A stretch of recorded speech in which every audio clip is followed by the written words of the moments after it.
Hello, my beautiful friends, and welcome back to the vlog. If you are brand new here, then hi, my name is Megan. I am an American homemaker living here in Belgium with my husband and 2 dogs, and I make these vlogs just mostly showing you my everyday life and things that go on here in Bordeaux, Belgium, which is where we are currently living. So today I am going to do a vlog that I know some of you actually wanted to see about the differences in my European home versus American homes I have lived in the past. I am originally from, well, I guess I was born in North Carolina, but I have very foggy memories of that. So I'm pretty much from Georgia, and I lived there for all my growing up years and through college. And then the other time that we lived in the States, I lived in Colorado Springs, Colorado. So houses in those two places were very different from each other, but houses here are totally different from both of those, and definitely different from the common things that linked both of them, and I think are just typical of an American home. Also, when we lived in Korea, that was very, very different, and we lived in a villa there, which is like an apartment. They just call it that for some reason. But yeah, that was way, way different. I really wish I had started this vlog earlier and I could have talked about that, but hindsight's 2020. So today there are a few things that I'm going to show you around my house, but there are a lot of things that I just can't show you because it's too hard to film, or my particular home doesn't have them, but it's still very typical of a European home, at least here in Belgium, and I feel like there will be similarities in Germany, France, the Netherlands. This little area, there are a lot of similarities. So, generally, houses are smaller if we're just talking about regular single family dwellings, comparing the US to the States. The US to here in Belgium, especially if we're talking like, I live in a 3-bedroom house, which is way more bedrooms than we needed, but it's still not that much square footage compared to what I would expect for that many bedrooms in Georgia or Colorado. So the bedrooms especially tend to be much, much smaller than what you would expect in a European home or in an American home. And this particular house, our landlord built with the expectations that it would be rented by people from Shape, and a lot of the people who rent but work on Shape, who rent out in the economy but work on Shape, are Americans. So they made some choices with that in mind. And so our house isn't as odd as it could be. A lot of the houses we looked at when we were looking for a home were much, much older and even more niche and interesting. And honestly, my old house loving soul really, really wanted to go for something like that. But the energy scores, there's an energy rating on all houses here, weren't as good. And there was some small fear that we wouldn't be able to get our furniture in because the doors were very small. The staircases were incredibly narrow. Like, I imagine a lot of women with narrow and steep. And I imagine a lot of people with small children would be actually freaked out by that. And it was like, man, will our stuff, because we have a few big pieces of furniture, fit up the stairs? And if they won't, then they're going to try and use this lift and put them in through the window. But the biggest windows, is my dresser going to fit through that window? So anyway, we ended up going with this house. When both me and my husband saw it and we got back in the car, it's like, okay, what do you think? And we both agreed that it was the smart decision. It didn't have as much, I can't remember the word my husband used. It wasn't pizzazz. He wouldn't use the word pizzazz, but something like that. Like, it didn't have as much character, but it's a really great house. And if I put some flowers out front, it's not so bad. So other than being generally smaller, especially bedrooms, European homes have smaller appliances. My dishwasher is much smaller. It's not quite half the size, but maybe like 2/3 of the size you would expect in an American dishwasher. My oven is also much smaller. There are a lot of Americans who complain on the families pages around here about how tiny the oven is and how hard it is to get their American pots and pans, mostly pans, that they brought with them to fit in there. And, oh, I can't cook a Thanksgiving turkey in this, and all this stuff. I don't find it that problematic. I'm usually only cooking for 2, but I have had a lot more people over and not had any problem. Probably because we already lived in Korea and the ovens were also quite small there. You just kind of learn to adapt, and I didn't bring my biggest cooking pieces because I knew there was no point. So yeah, smaller appliances all around. A lot of people get a second fridge when they move into a European house that has only a European size fridge. Ours is smaller than an American one, but not as small as some of the ones I have seen in European homes. And it's fine. It's really, really fine. I think maybe if you are like buying your groceries for a whole month and you have a lot of stuff that needs to stay in the fridge for a long time, you might have some problems, especially if you had like a larger family and a lot of kids you're feeding or whatever. But for us, it's really not an issue. When Tyler thought, he's like, oh, we need to get another refrigerator and put it in the garage, because that's what like everybody that he had spoken to does. It was like, oh, you're gonna need to get another fridge. Like, guys, come on, we can adapt. So we did. It's not a big deal. Here's a weird thing that hasn't really made a big difference, but European houses, at least here in Belgium, don't have a porch. Now, I'm from the South, so we have a big porch culture. We're all about porches, big porches, wrap-around porches, screened-in porches, all kinds of porches. We love porches. They don't have porches here. I can name, like I could drive to right now, the 3 houses that I know of in this area that have porches. And it's so rare that when you see them and you're driving along, whoa, it's a porch. And I definitely think there is some random person here, probably who retired from Shape and decided to stay in the Casto area, who built this big white house that has like a giant porch and totally looks like what a Belgian builder would build for you if you showed them a picture of Tara from Gone with the Wind. This is what you would get. And that's what the first time I drove by it, I was completely blown away. I'm like, what is this? But it's really funny. There are a couple other ones with porches, but yeah, it's just not a thing. The most you'll get is maybe like a stoop with a small covering, so you don't get like poured on right as you're trying to unlock your door to get in from the rain or whatever. But porches, not really a thing. However, I feel like most of the European houses, we're talking single family dwellings, not talking about living in the city with apartments and stuff like that, which would be very different, have like these little patio terrace areas in the back. And a lot of people will put like an attachable sunroom aftermarket onto the house. And it's like a glass structure, like a greenhouse, but one side is open so that it attaches up to your house. And it's like, it's a sunroom or a Florida room, or, you know, whatever you call that room that I'm talking about. I will try and insert a picture here if I can find one. No guarantees on that. Sorry, let me look at my list again. Why are you being like this? Technology never works with me, you guys.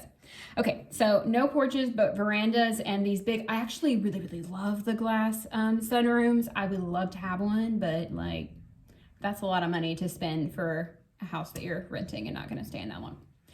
The other thing that a lot of European houses have that we thought was so cool when we were looking at houses, and we picked the only house that doesn't seem to have one, is a cellar. And I'm talking like a real cellar. It's like a cask of Amontillado over here. I've never said that word out loud before, so I hope I said it right. If you even know what I'm talking about, it's Edgar Allan Poe's short story. You have to read it in high school, so I feel like you guys should know, but maybe it's been a while.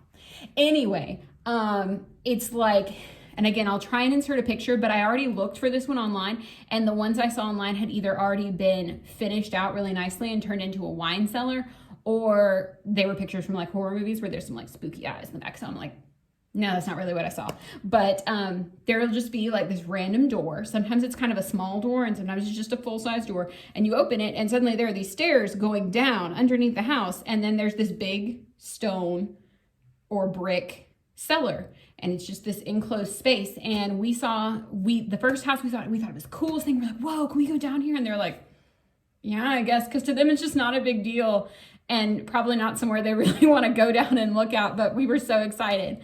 So we saw it in every single house we looked at except for this one. This one does seem to have a crawl space or something. There are some hatch doors in the garage and like underneath where we park our cars. But we've never opened them. And with it being a hatch door, I don't imagine that it's a full-on cellar. I imagine it's maybe more like a crawl space. I don't really know. But yeah, the cellars are really, really cool, kind of creepy, tend to have some spiders. There's actually a lot of spiders here. Just, I've really had to get over my arachnophobia living here because I'd be in a constant state of panic. So yeah, cellars, they are really cool. You can store stuff down there if it won't be too affected by like the cold, and it can get a little damp. We actually saw one house in Frommeries, I'm definitely saying that wrong, that had like actual rooms sectioned out underneath the house in the cellar. It was huge, and sometimes the garages will, you like pull up and then you go down this very steep incline to go into the garage. So the garage was part of the cellar, and then there were all these extra rooms, and the washing machine and dryer were down there, and we saw the house, and it was kind of cool. And when we went to look down in the cellar, like we already saw some spiders, and it was such a huge space. It was like another whole floor of the house, but underneath the ground and unfinished and kind of damp and stuff.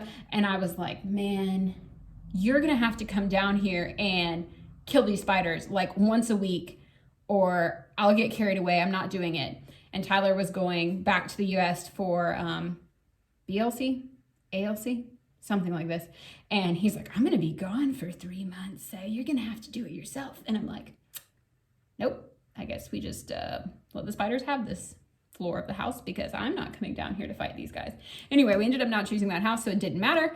But cellars are very typical and very cool if you're interested in like architecture and stuff and you have never seen that before. So again, I'm gonna try and insert a picture, but I'm not sure I'll really get what I want. Because again, most people don't think this is cool enough to take a picture because they aren't weird like me.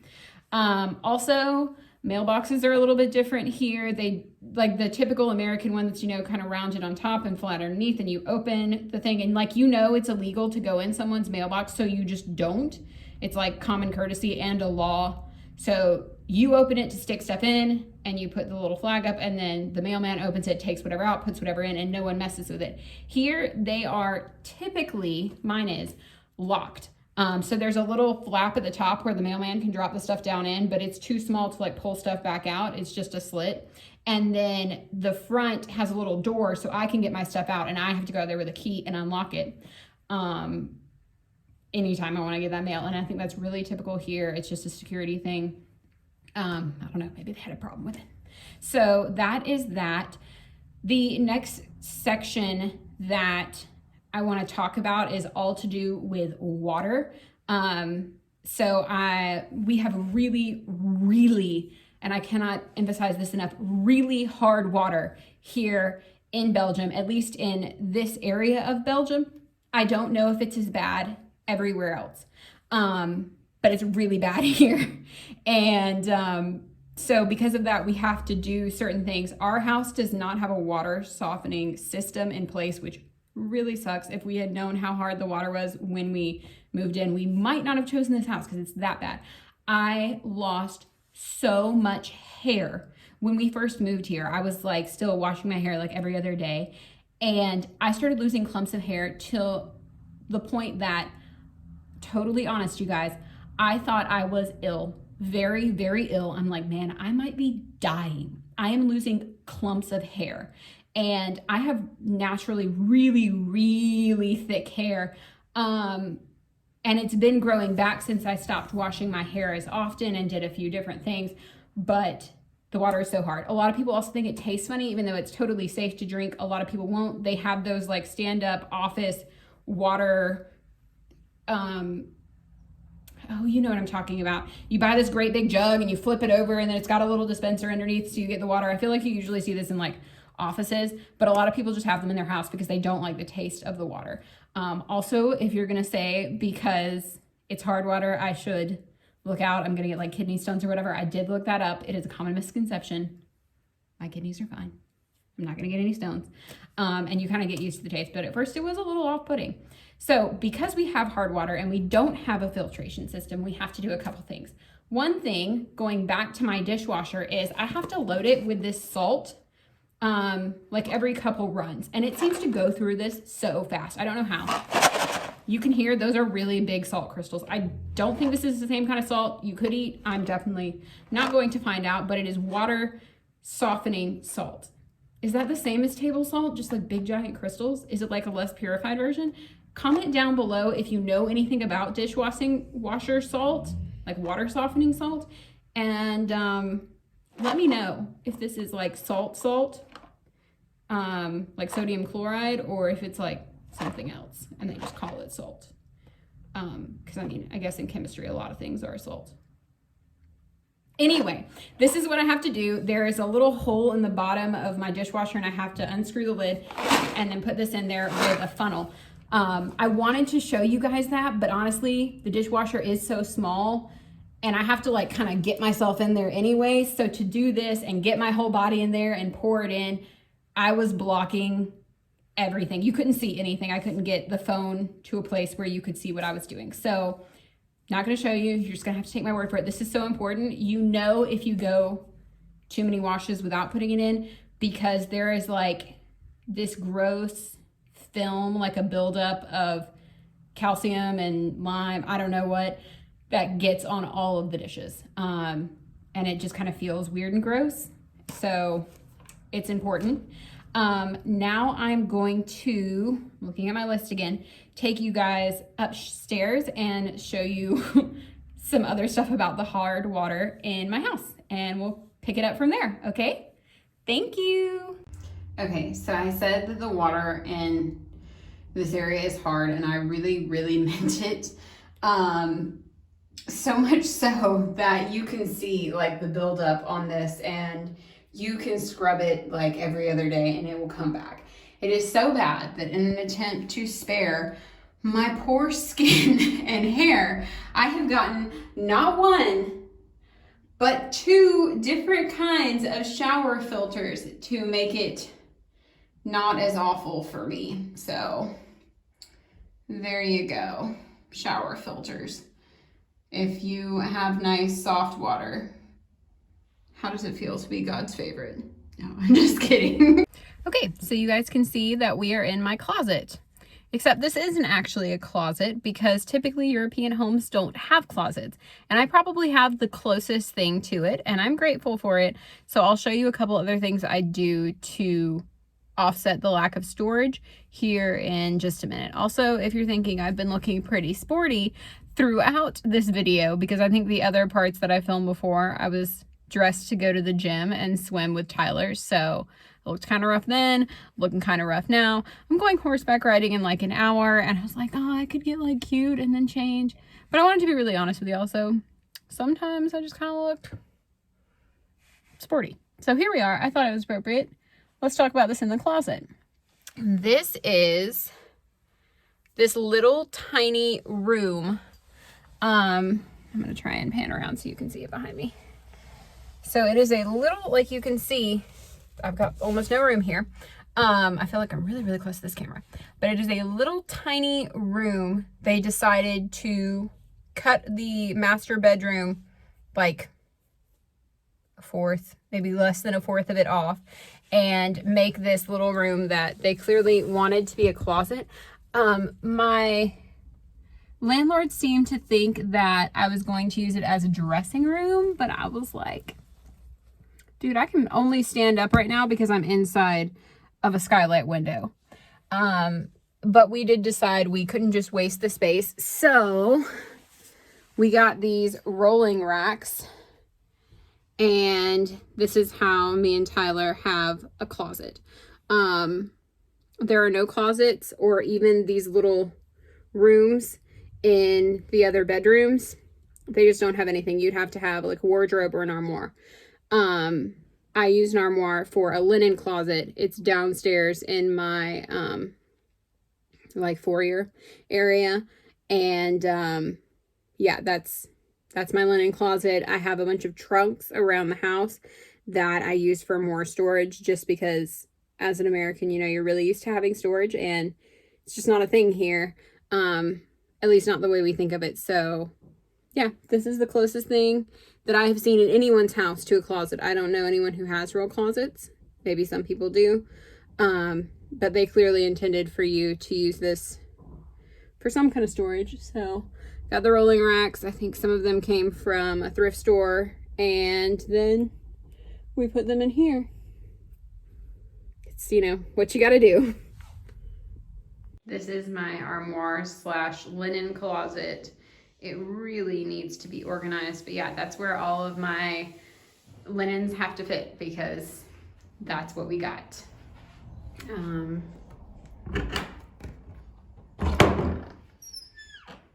it's kind of a mess. I should make it a priority to fix this. Maybe sometime soon. Okay, so this is one of our radiators. They are in every room pretty much, and they are usually underneath the windows for some reason. I'm not sure why, but this one, there's not really a window to put it underneath in this room. So it's just here by itself, taking up this wall. So I know you still see radiators in American homes, particularly if they are much older. And sometimes you even see them, but they aren't functional anymore. But here in Europe, they're still really, really common. And they put them in new builds. So we still have a thermostat on the wall that controls the overall heat of the house because we don't have an air conditioner. Oh yeah, we don't have an air conditioner. It's really uncommon in Belgium in all businesses. So in the summer, there's like a nice breeze and it's fine outside, and then you go inside a building and there's no breeze and it's hot as anything. But getting back on track, when the heat comes on from the thermostat, because it registers that, oh, it's above whatever temperature or below whatever temperature it's set at, then it goes to the radiators and they control the temperature per room. So they have these little dials and you turn them as strong as you want it to be in this room. So this one's on the little snowflake, so it's not going to turn on at all. If the heat comes on and the rest of the house is getting heated up, this one's not going to turn on. It's going to stay cold. This room's going to stay cold. So that's like great for energy saving if you don't want to heat every single room in your house. And then, you know, you want it a little bit warm, it can be at 3. And if you want this thing to be going full blast, get this room heated up really quick, you can set it at 5. And that's how they all work. So you can control them individually. As it happens to be the day before trash day with trash and recycling, which works a little bit different here. Everyone is obligated to recycle, and they have it set up like this.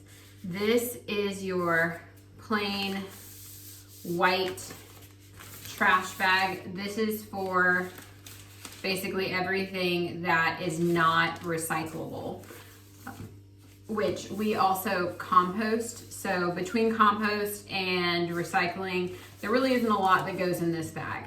And they don't really want you to use this because they want you to be recycling as much as possible. So this costs like 10 euros for a roll. And I think there's about 10 bags on this roll. You can get them in smaller or larger sizes, and then the price varies a little bit. But when I talk about the recycling bags, you will see these are way, way cheaper. Also, you have to buy both kinds of bags in your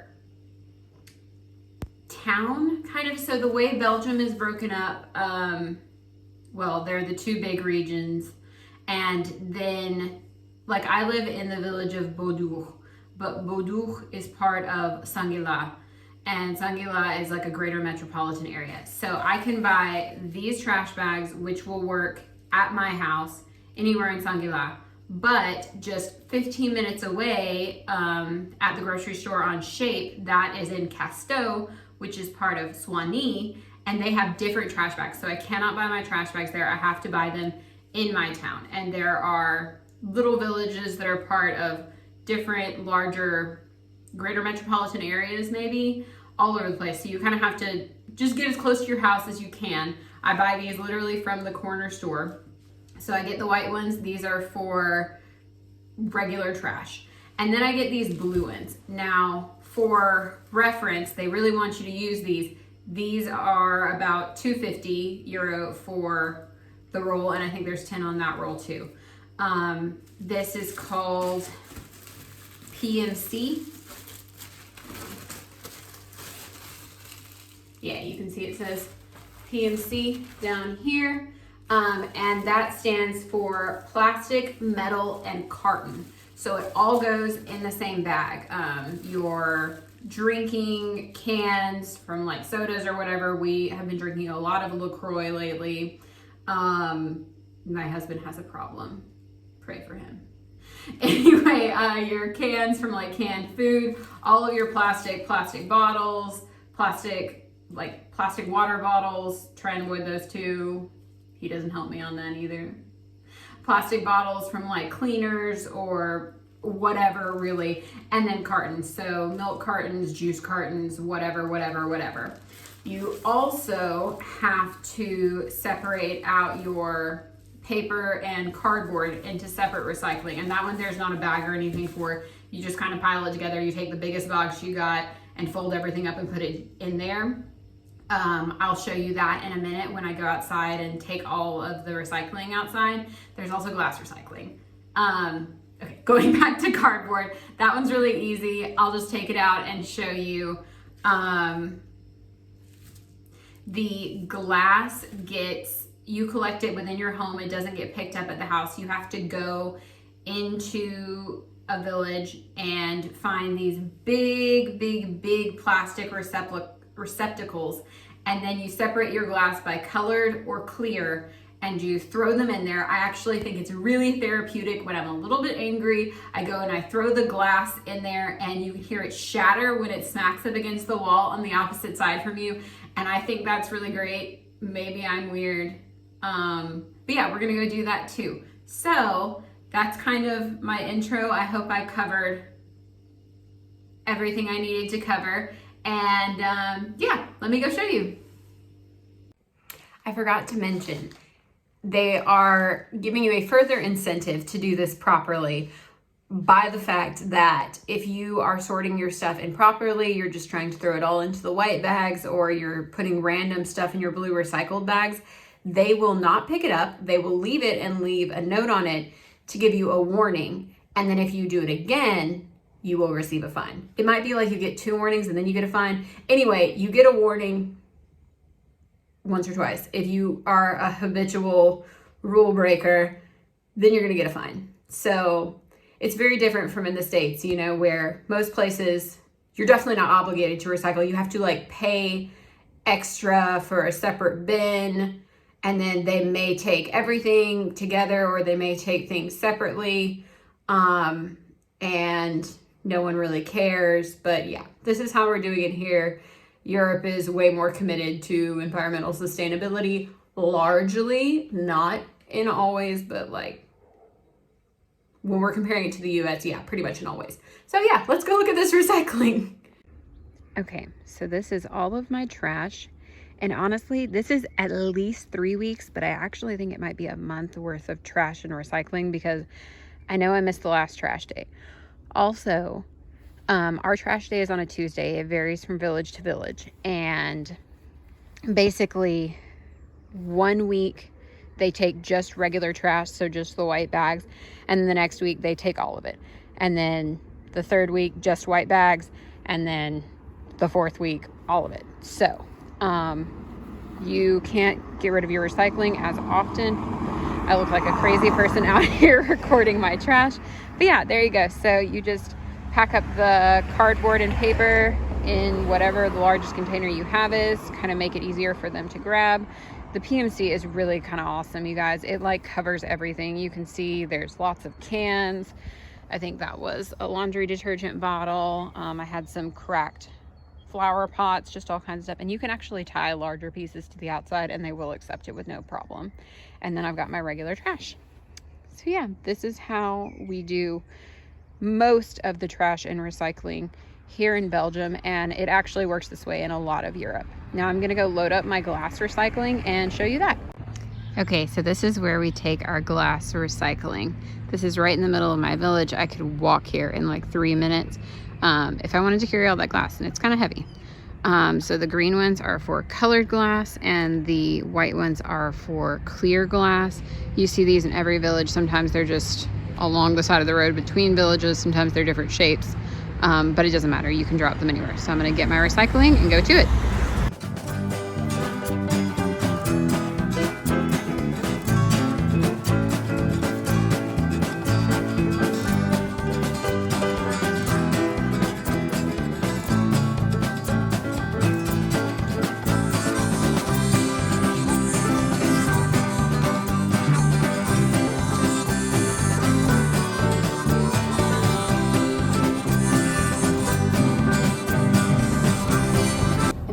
say that was a lot of glass recycling for us, especially in the time it took us to collect it. We've been really into kombucha lately, and I have yet to try and make it on my own, though I've seen a lot of good recipes and I do want to try it. But we've been buying it in glass bottles. We're trying to like improve gut health and that kind of thing. So that was a lot of it. And then also I try really hard to keep the glass jars and keep them stored for myself to be used to buy things in bulk at the bio store. But I have more glass jars than I could ever possibly need, and I really prefer the pasta jars. I can't remember the name brand that I buy. I'll insert it here when I edit this. They use actual Atlas canning jars for their pasta sauce. If I'm going to buy a pre-made pasta sauce, I will buy theirs, and I have collected enough of their jars which you can actually use for proper canning. They fit the lids and the little inner metal disc of a lid and then the outer ring portion. If you've ever used canning jars, you know what I'm talking about. If not, you're like, they will fit on there and you can keep reusing them over and over again, and I think that's really great. So I have gotten down to pretty much only using jars that can also be used for canning when it's time to do canning. And so I had a lot of spare glass jars that I'd been holding on to, but they were just clutter at this point. So I tried to donate them at the bio store, which usually you can do, but because of COVID, that's not a possibility right now. They don't want you bringing this stuff in because then they'd have to like disinfect it and all this stuff and whatever. So I understand that. I did try and give it to a lady I know who's an artist. Actually, she makes the little fairy villages that I know I've shared before. I'll insert a picture of my updated fairy village. It's gotten a lot bigger. It's really cute. But she actually bases her clay on recycled jars. And I was like, oh, this is great. I can give her them. But she's moving soon and didn't want to take on anymore. So darn, I had to put them in the recycling. I did try and find another way to give them a second life, but it just didn't work out this time. And yeah, but you just saw my recycling. I do think it's really, really fun to throw the things in there and hear them smash. I don't know why. I may have some issues I need to work through. So I guess pray for me too. Okay, so everything about a window in my Belgian house is different from any American home I have lived in. I'm gonna turn this camera around in just a second and show you how the windows in my home open and close and a couple other things about them that are really cool. One thing that is not really cool, in my opinion, there are rarely screens on windows or doors here in Belgium, which we don't have air conditioning in most houses either. So you're wanting to open the doors and let the constant breeze, which makes it really, really pleasant outside even when it's hot, but doesn't really get in the house unless you open the doors. So you open the doors, but we live in like a fairly rural area. There are cows not too far away. So there are flies, and the flies get in the house. There are also mosquitoes. Anyway, so all the little flying things can just come into your house because there's no screens. I have heard tale that you can put screens on windows and doors here, but that they're taxed somehow. I haven't actually looked up the government regulation on screens in Belgium to confirm that that is true, but I have heard it from a whole lot of different people. And sometimes you can ask your landlord to do it, but a lot of them won't because it's just not standard here. Some will, so we just kind of live with it. When it's the summer and the bugs are bad, we do close off the bedroom really carefully because we just can't live like that. And we do hang one of those mosquito nets above the bed so we can still sleep without being bitten, especially for poor Tyler because he's just got that sweet blood, if you know what I'm saying, and they really, really, really like him. But the screen part is a problem. Otherwise, I really like some of the cool stuff that these windows can do. So let me turn this around and show you. Okay, so I took my plant off the window seal so that we could open the door properly. First, I'm just gonna point out, they have really deep, usually stone window seals on both sides of the window. So people often put flowers, little knickknacks, sit around things in the window. It's just a good place to sit stuff. And some people will even put it so that it's visible from the outside, so people walking by, you know, see a little bit of your flair or whatever. Also on the outside, and I love this, it makes it incredibly easy to have window boxes. I don't have to mount anything to the wall. It is more than deep enough to hold the window box. And yeah, let me have pretty flowers. I love, love, love a window box. Every time I go to like Charleston or some city where they have a lot of them, I freak out about how much I love them. But it's really hard to convince yourself to do that to a rental house because your landlord might not like that. But here, I just sit the planter down, no damage done, no big deal. Other than that, this is how I open my windows. Let's see if they're locked. They are locked. So I have a key, and then I unlock them. So if I turn it sideways, the whole window opens like a door. And you can see my little window box right now. And then if I close it like a door, I can also turn it all the way up, and just the top part opens like this. So this is a great way to get airflow in without giving yourself so much exposure to the bugs, or without having just this giant window open like anyone could just crawl through it. It's kind of weird. But yeah, so this is how most of the windows look in the summertime. You will see them as you go around. Apparently there is some danger of your cat squeezing in here and hurting themselves, but we don't have any cats, so we don't have to worry about that too much. But yeah, I really need to clean my windows. But yeah, they tilt out.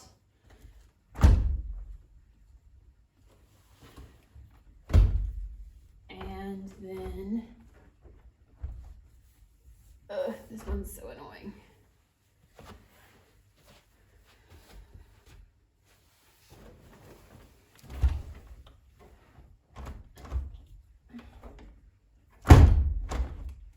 Voila.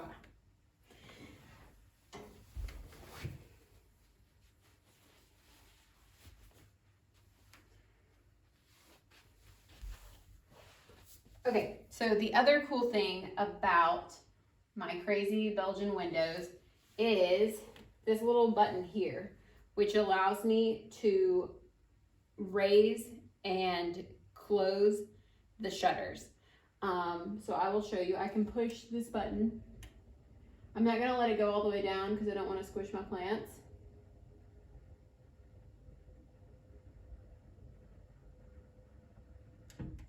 And then I can stop it, and I can push this other button, and it will go all the way up,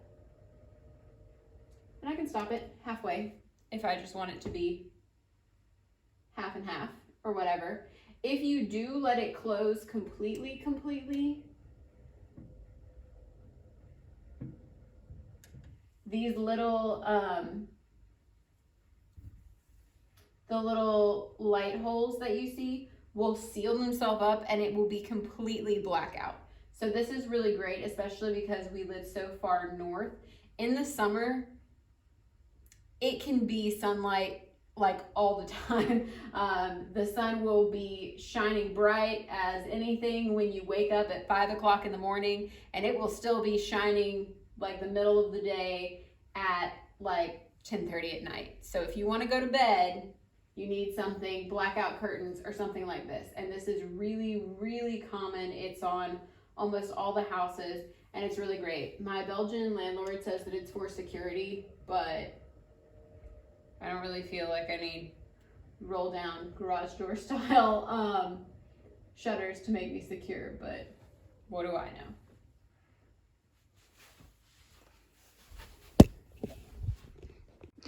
I'm going to include a quick video of the window here in my bedroom, which does not have a flower box underneath it, so you can see how thorough the blackout is when I close the shutters completely. So this is it before, and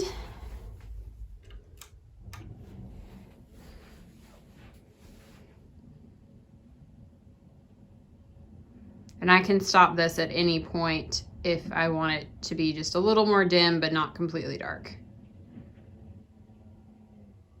So there you go. All the light that's in this room is coming through windows behind me. It's completely dark. If I close the door, you'd just be looking at blackness right now.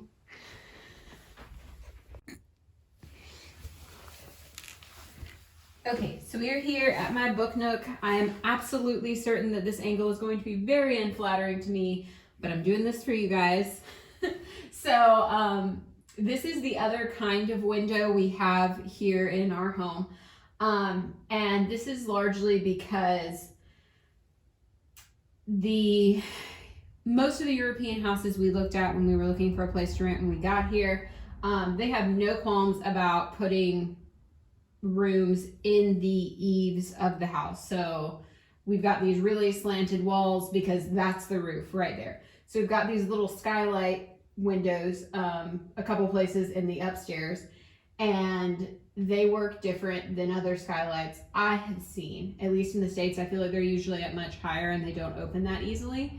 But these guys are really functional and easy to use.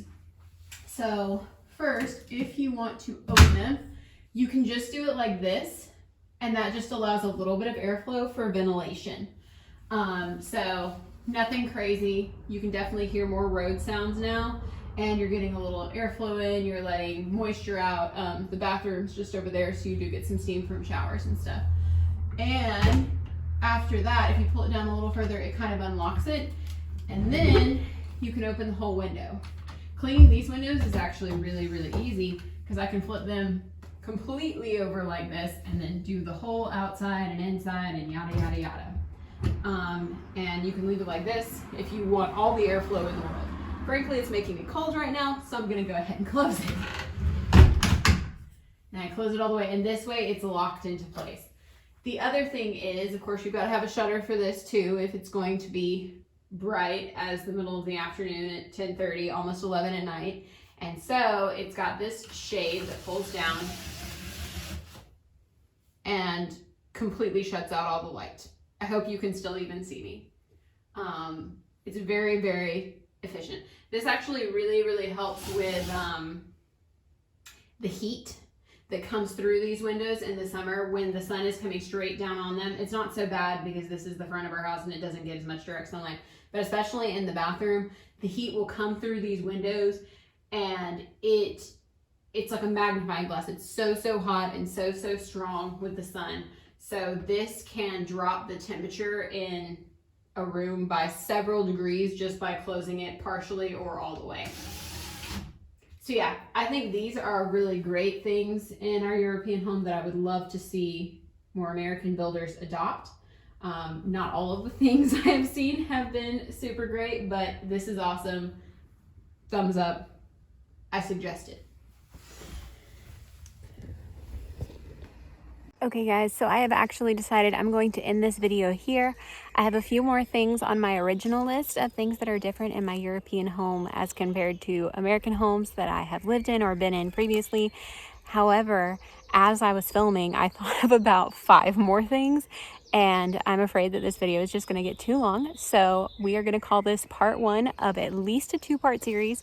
And quite honestly, I may think of even more things to add to the list over the next few weeks.